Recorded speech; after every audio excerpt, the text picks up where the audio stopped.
Здравейте, приятели! Его поредният успешен кладенец в Касева чешма.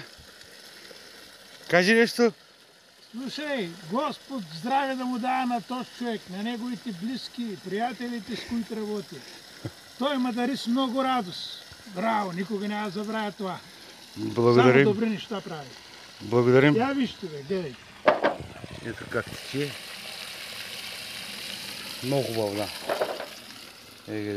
Тръбата сложена. Колчето засипано.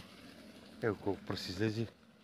Значи водата излезе на 9,20 някъде. Сега е 14,90, 15 метра почти. И отдолу излезе пясък. Водата почва да се избистря вече. Доста вода е. Благодаря, ако има някакви въпроси, питайте.